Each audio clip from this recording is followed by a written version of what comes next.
Si Sadut ngomongnya jadi beda. Asalna geus lemes, ayeuna mah ngomongnya jadi kasar deui. Hei, Andika, Bikang, rasakeun ieu sia. Iya. Si Sadut langsung nyebrut narajang, nyabetkeun bedogna ka eta si Wanoja. Iu, kuilang. Yuk. Gerakan si Sadut nalika nyabetkeun bedogna memang lumayan cepet.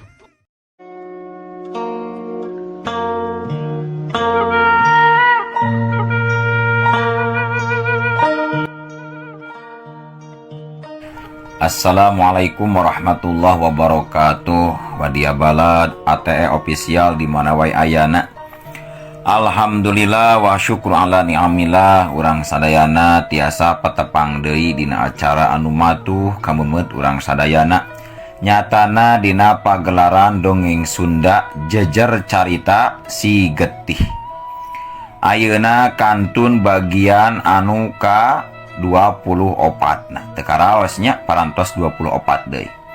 Atuh sateu acana sumangga kanu teu acan subscribe, geura subscribe heula, tinggal tonjok di toel tah nu beureumna cerot. Laina naon Mamang mah, ngarah langkung semangat sareng pogot kasih Mamang anu nyedak ieu dongengna. Langkung sae upami di like, di komen, sok di karomenannya. Sugan aya masukan kangge Mamang kudu kumahana. Utamina deui upami di share anu saseueur-seueurna kitu nya. Atuh ngarah teu nyangklong tingkana waktos semangga urang ngalajengkeun deui ieu jujutan kumaha jucungna Si Getih bagian anu ka 24. Sora si kopi betot simbutna pageuhan tali kolorna tapi kade ulah tarik teuing tupak dungdung des.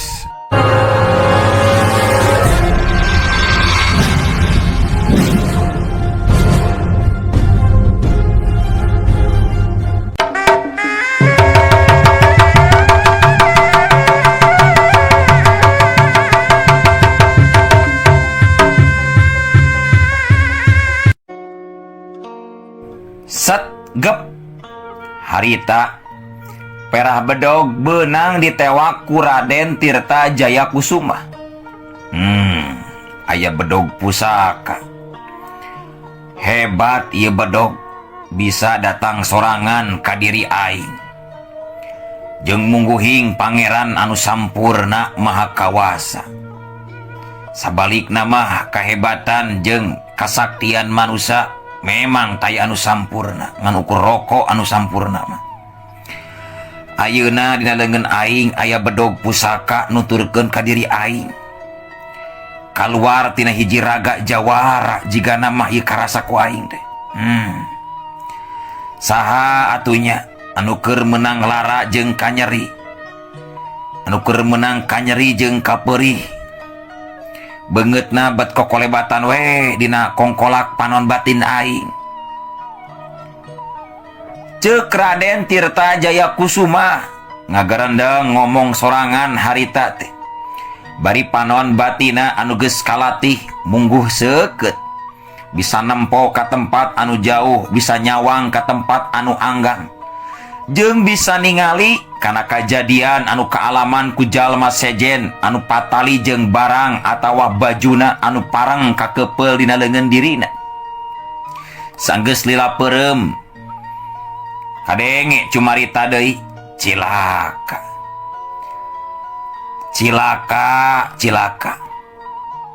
eces tur jentre tetela tur pertela. Aya deui jalma anu di kawasa dikadalikeun jiwana ku sinini ijut karimung di siluman. Cilaka kudu buru-buru dibebaskeun ieu mah. Lamun telat saeuting maka bakal gunjlang-ganjleng ieu alam kajawaraan dina waktu anu malila deui. Cilaka ceuk Raden Tirta Jaya Kusuma bari langsung robah paroman beungeutna ngemuka kaget. Lantaran manehanana geus bisa nyawang lamun mah seug orok anu dikandung ku jalma anu ngaran Nyi Hanung Dewi lahir gubrag ka alam dunia tangtu eta jabang bayi bakal jadi jabang bayi sakti anu bakal ngeundeurkeun alam kajawaraan.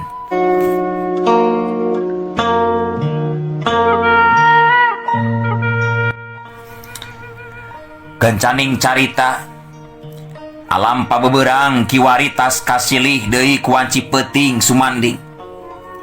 Urang caritakeun di guha pangantingan tembong Nyimas Sri Asih anu keur ngahulang jentul sorangan teu geunah cicing. Ingeteun kanu jadi anakna anu meh geus sapoe sapeuting betaya embol-embol mulang tina morona. Nyimas Sri Asih kadenge ngomong sorangan dina jero hatena. Kamana cenanya ari Rangga Aji teh?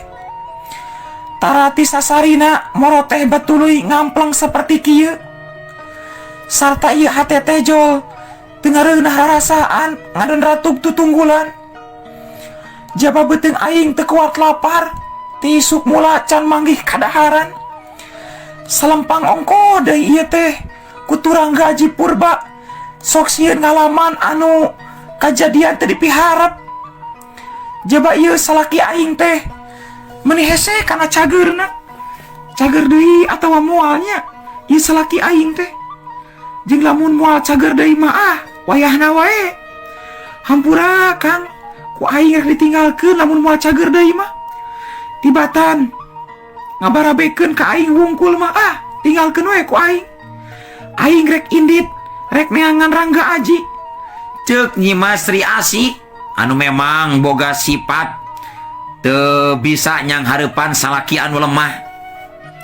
Ninggang salakina anu keur meunang kasusah sok jol ditinggalkeun seperti anu kaalaman ku Juragan Karmun salaki nu ti heulana. Nalika Juragan Karmun keur manggih dirugi dina usahana jeung kahirupanana ngadon ditinggalkeun ku Nyimas Sri Asih satuluyna kagembang kagoda ku Prabu Purnawijayuda. Sedengkeun ayeuna Prabu Purnawijayuda geus kayaana lemah nganukur ngalangsar ngagoler di luhur batu tanpa daksa teu boga daya. Harita Nyimas Sri Asih geus teu loba mikir deui. Sat jeleng las sakila pisan ngajorelat ninggalkeun eta guha pangantingan. Nyimas Sri Asih terus luncat ninggalkeun lawang guha. Jiribna langsung leungit kateureuy ku belebegna peuting anu poek mongkleng buta rajin. Sadengkeun Raden Turangga Aji Purba anakna anu keur jadi bahan pamikiranana Sri Asih anu jadi indung. Sarta anu rek langsung diteangan laratanana. Harita Raden Turangga Aji Purba keur maksakeun maneh hudang tina ngagolerna. Waktu ngadenge aya sora awewe anu keur cumarita lalaunan di luareun kamar. Kang Kartiwa, Kang, cikene anjeun datang kana impian abdi Kang. Abdi minta tulung, Akang minta tulung ke abdi. Hirup keneh kitu anjeun teh Kang. Atawa geus tilar ti ieu dunia Kang. Abdi sono Kang, sono pisan ka Akang. Hoyong pendak jeung Akang. Akang, ari Akang di mana atuh ayeuna ayana Akang? Ceuk eta sora tur tetela anu keur ceurik ngabangi teh geuningan Sekarwati bari diuk dina amparan samak tempat sarena. Nyambat-nyambat ngaran Kartiwa anu ngaranna teu weleh minuhan eusi hatena. Raden Turangga Aji Purba oge anu keur ngadedempes sarta ngadedengikeun Sekarwati anu keur ceurik malah bari ngantalkeun ceulina kana bilik awakna nyarande semu diuk tuluy ngagerentes dina jero hatena. Tetela anjeun teh geus boga bebeureuh geuningan Sekarwati. Boro Akang ayeuna aya hate kadua leutik miharep ka diri anjeun Sekarwati. Anjeun geus daek ngurus ka Akang sasatna mah. Anjeun bela pati ka Akang. Tapi kunaon geuning hate anjeun geus aya nu ngeusian nyaeta lalaki anu ngaran Kartiwa. Kitu ceuk gerentes hatena Raden Turangga Aji Purba anu saeutik gedena rada kuciwa ku eta kaayaan.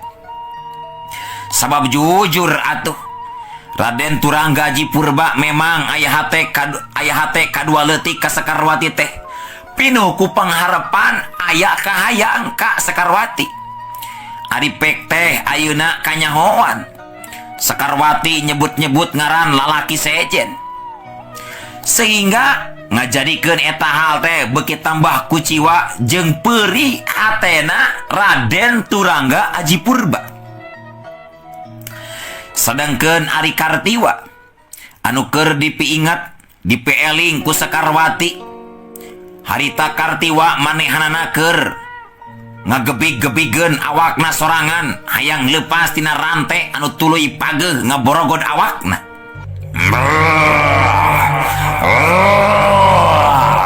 Hayang nginum gede gancang lepaskeun akang anu Dewi lepaskeun. Ceuk Kartiwa anu satengah teu eling ingat ka pamajikan tapi teu sadar kana naon anu dilakukeun jeung diomongkeun. Hampura Kang, hampura. Akang moal wakar dilepaskeun ku Hanung Akang. Sabab Akang ayeuna keur aya dina pangaruh kekuatan ilmu jahat Kang. Nini abdi bieu ngabejaan dina impian ka diri abdi Kang. Hampura Kang, hampura. Lain teh nyaah, lain teh deudeuh ka Akang. Ceuk Nyi Hanung Dewi anu tadi kasarean mangsa maturan Kartiwa anu keur ngarandapan musibah.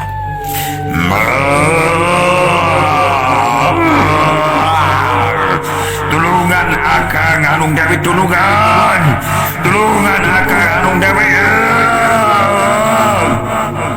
Tina sabagian jiwana anu masih sadar, harita Kartiwa nyebutkeun menta tulung ka Nyi Hanung Dewi.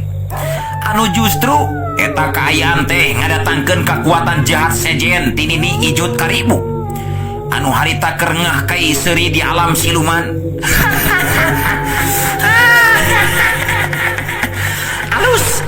Alus Kartiwa, alus maneh geus ngucapkeun menta tulung ka si Hanung Dewi. Sabab eta ucapan teh justru anu bakal ngundang kekuatan anu leuwih dahsyat ti diri kula pikeun ngabantu Andika Kartiwa leupas tina eta rante. Ceuk Nini Ijut Karimung anu huntuna tembong harideung kabeh barirang geteng ku sihungna anu paranjang. Tina dua panona anu sarua tinggal hihideungna wungkul terus ngaluarkeun haseup ipis ngablesat kana jero kaca sampala anu satuluyna nembus ka alam manusia megatkeun sambungan rantai anu ngaborogod badana Kartiwa.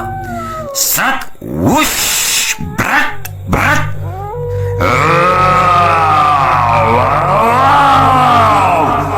Atuh pugu Kartiwa anu keur kasandingan ku kekuatan jahat ti siluman ajag leuweung atawa kasandingan ku kekuatan ajag bodas anu keur ngadalikeun pikiran jeung ragana. Pugu asa leupas tina gedogan harita langsung ngabedega nangtung neuteup seukeut ka Nyi Hanung Dewi panona beureum burahay.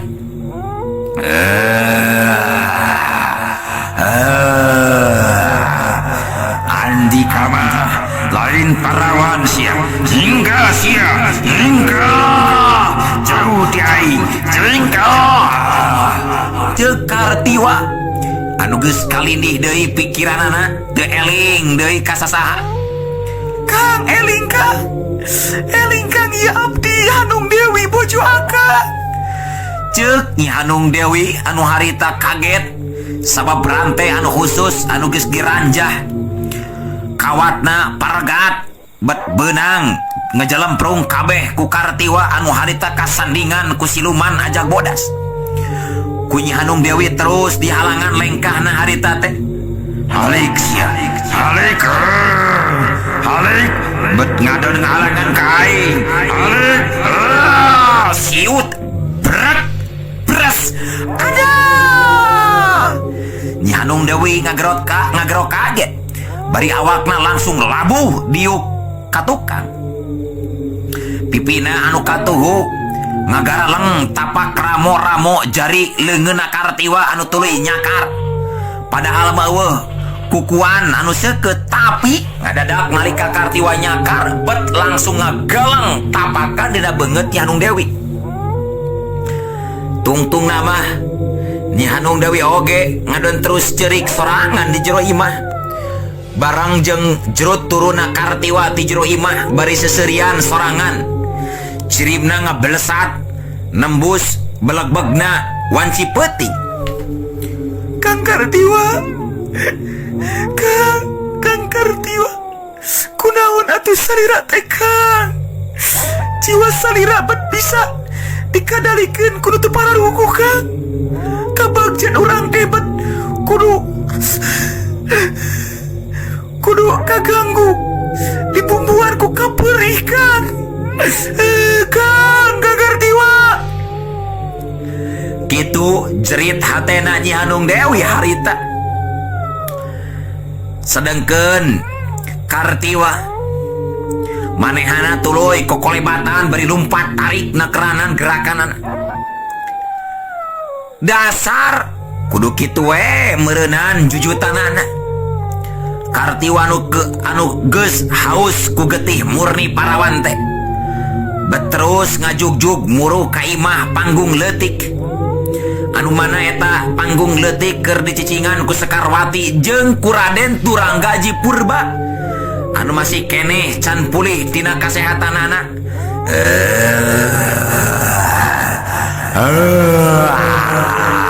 Kadenge anjing babaung ti kajauhan lila kalilakeun beuki tarik jelas kadengena. Aya getih parawan anu leuwih seger di dieu. Ceuk Kartiwa bari terus leumpang ngadeuketan eta imah panggung leutik. Irungna terus ungas ingus ngambeuan anu keur diambe ku manehanana. Sadengkeun di jero imah sanajan jauh keneh jarakna tapi tetep bisa kadenge ku Sekarwati anu keur nyileuk can bisa deui sare. Aya suara naon cenah eta teh?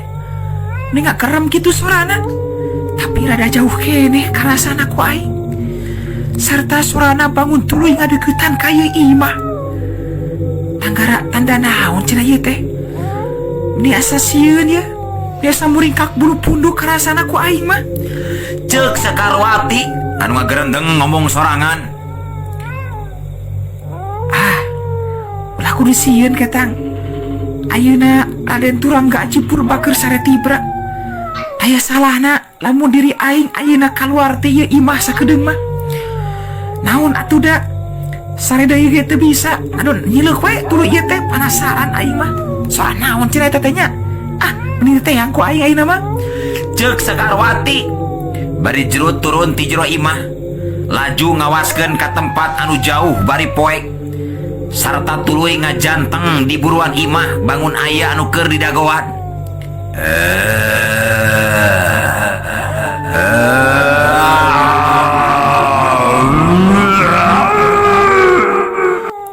Teu kanyahoan ti mana datangna. Kartiwa jol aya ngajanteng palebah tangkal kai anu gede bari seuri. Bari anu katembongna jelas ngan ukur panona wungkul beureum semu hurung moncorong seukeut nempo ka Sekarwati. Maluk naon cenah ieu teh? Mun hurung kitu panona kakara nempo aing mah. Ceuk Sekarwati bari kaget hatena semer oge. Komo sanggeus kaluar sora ajagna anu babaung harita patembalan jeung sora anjing leuweung anu pating galaur kadenge ti kajauhan ngageterkeun jantungna Sekarwati.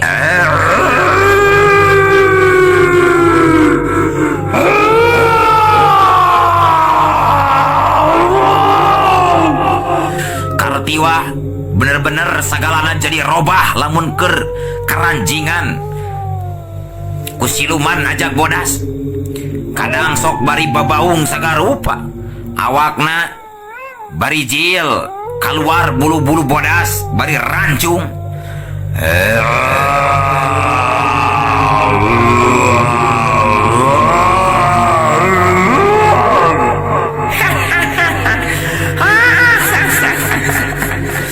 Nini Ijut karimung di alam gaib kadengi kerengah kaiseri ngumbar kasukana waktu ningali Kartiwa geus kasandingan ku siluman ajak bodas. Tapi sanggeus beuki deket mah jarakna samar-samar karek bisa katempo jelas ku Sekarwati. Yen anu datang teh tetela jalema satengah siluman geningan. Anu harita jelas arek nyamperkeun ka palebah manehanana. Keretan banget nama. Nah bat asa mirip jeung beungeutna Kang Kartiwanya. Padahal aing ayeuna keur sono hayang panggih jeung manehanana. Jadi anu katampo ku diri aing teh sarupa jeung sarimbag jeung beungeutna Kang Kartiwa. Ceuk Sekarwati bari ngahulang nyidik-nyidik ka anu anyar datang.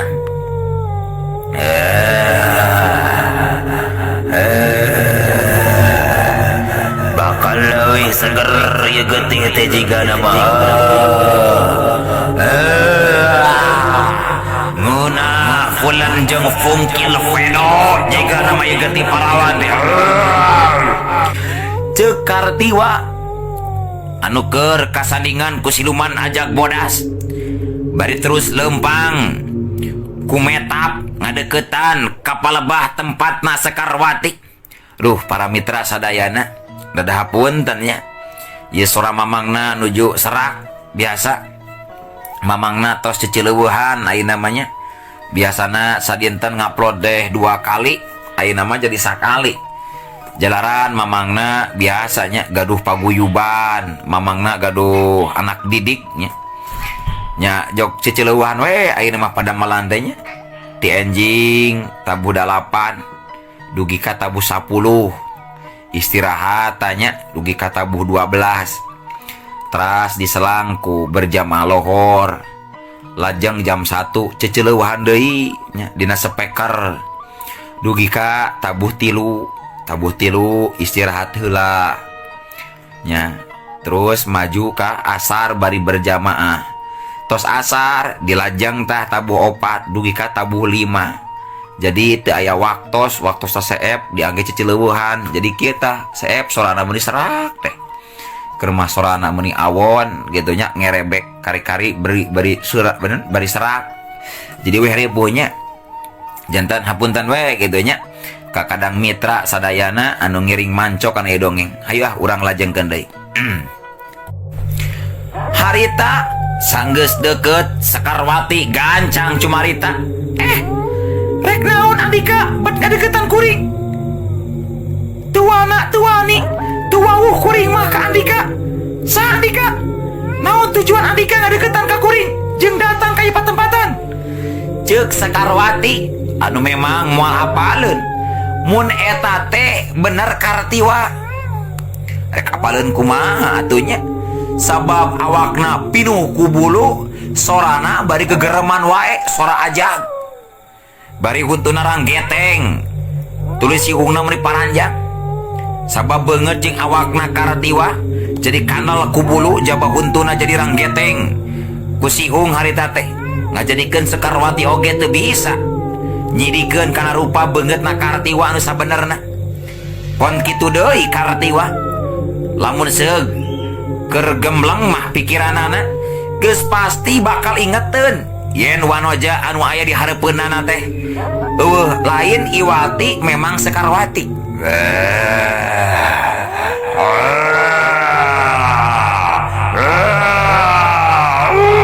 Cuela gua jeleng harita munggu di luar dugaan Sekarwati. Kartiwa jol ngagajleng luncat terus ngegabrug ngarontok badan Sekarwati anu tuluy ngejengkang ka bawah labu. Katindihan ku badana Kartiwa anu tanagana memang rosa kacida. Kartiwa buringas nakeranan bibirna neangan celah kosong hayang bisa ngagegelkeun si Hungna kana beheungna Sekarwati. Anu harita terus barontak, tanaga jerona harita dibudalkeun sakabehna ku Sekarwati. Dak, des, jengkang, koleang, ketegut. Harita sanggeus Sekarwati manehanana barontak sateker kebek ngeluarkeun tanaga jero me sapinuhna, ngakibatkeun badan Kartiwa ayeuna mah anu terus ngajengkang sarta rubuh maring lemah sabab lebah badana diceblageun ku Sekarwati make tanaga jero. Untung terempak oge jantungna Kartiwa harita ngan ukur ngalaman utah getih wungkul. Kurinyal Sekarwati gancang hudang tina ngagolerna. Regetak regetak tak tak tak tak tak tak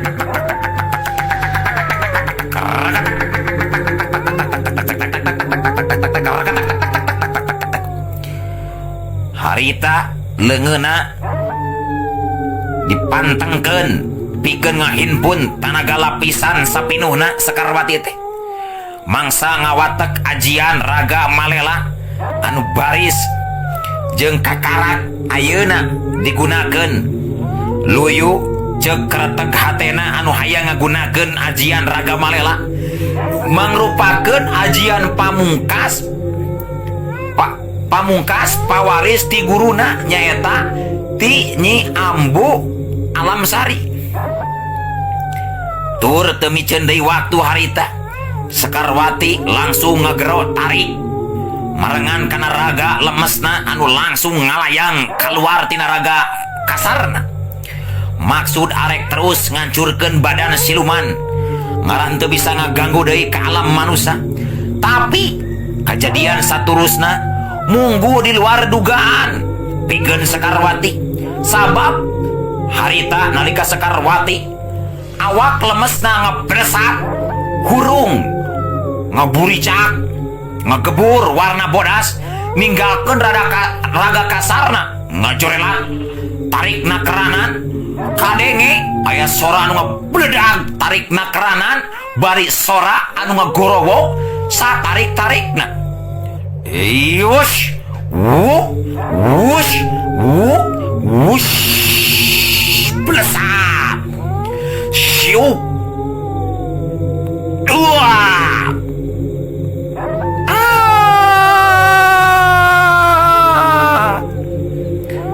harita matak aneh jeung kaget we pikeun Sekarwati. Sabab anu ngagero kabeunangan ku panarajangna lain sora Kartiwa, lain sora laki, tapi malah sora awewe anu ngajerit.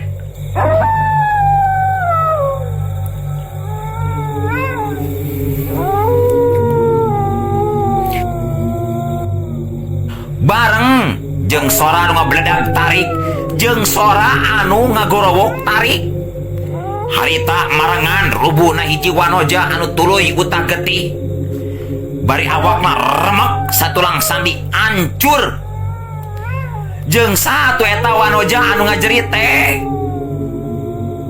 sing horeng si mana horeng wanoja anu ngajengkang ka tukang bari kayan utah getih awakna geus remek tutung kageunaan ku ajian raga malela. Tetela eta teh Nyi Hanung Dewi geuningan anu geus rela ngorbankeun nyawana pikeun nyalametkeun jiwana Kartiwa anu kaancam bahaya jiwana ku Sekarwati nyaeta tina hanteman ajian raga malela. Harita Sekarwati pas nempo ka hareup kanu keur ngagoler ngacepat awakna semut tutung dina bibirna ngutahkeun getih. Sekarwati kagetna luar biasa sabab ujuk-ujuk waktosna kabujeng seep wadia balad keun atunya insyaallah enjing pageto urang lajengkeun deui hayu ah.